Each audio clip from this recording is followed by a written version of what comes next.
বিশ্ব ফুটবলে অঘটন। হ্যাঁ, জার্মানিকে হারিয়ে অবিশ্বাস্যভাবে বিশ্বকাপের নকআউটে ইকুয়েডর। মানে এটা কি কেউ কল্পনা করতে পেরেছিল? কল্পনার বাইরে হলেও অন্যতম সেরা কামব্যাক। ভেঙে পড়েনি ইকুয়েডর, বিশ্বমঞ্চে ইতিহাস গড়েই থেমেছে তারা। ম্যাচের মাত্র তখন 2 মিনিট।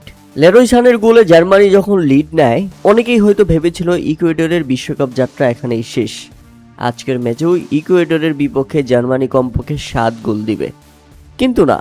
প্রথম ম্যাচে হার আর দ্বিতীয় ম্যাচে ড্রয়ের পর ইকুয়েডর পিঠ দেয়ালে ঠেকে গিয়েছিল, তাই সেখান থেকে তারা শক্তভাবে কামব্যাক করেছে এবং রাউন্ড অফ 32 নকআউট পর্ব যেতে হলে জার্মানির মতো দলকে, হ্যাঁ 4 বারের চ্যাম্পিয়ন জার্মানির মতো দলকে হারাতে হবে। সেটা ছাড়া তাদের সামনে আর কোনো পথ নেই, তাই তারা সেটাই করেছে শেষ পর্যন্ত। কিন্তু একবারও কি চিন্তা করেছেন, 4 বারের চ্যাম্পিয়নদের বিপক্ষে শুরুতেই গোল খেয়ে পিছিয়ে পড়ার পর ইকুয়েডর যে এভাবে ঘুরে দাঁড়াবে, তা হয়তোবা অনেক ফুটবল বোদ্ধারাও কল্পনা করতে পারেনি। সবারই কল্পনার বাইরে ছিল এটা।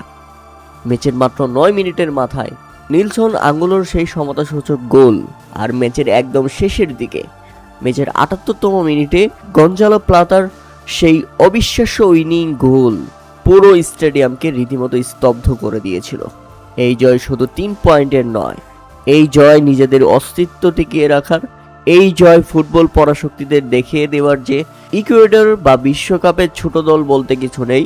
প্রথম 2 ম্যাচে গোল না পাওয়া একটা দল আজ 4 বারের চ্যাম্পিয়ন জার্মানির ডিফেন্সিভ রীতিমতো চূর্ণ বিচূর্ণ করে 2-1 ব্যবধানে জিতে মাঠ ছেড়েছে। ম্যাচের শেষের পর খেলোয়াড়দের এই আবেগ, কান্না আর জড়িয়ে ধরার এই দৃশ্যগুলো দেখলেই আন্দাজ করা যায় এই জয়টা তাদের জন্য কতটা গুরুত্বপূর্ণ।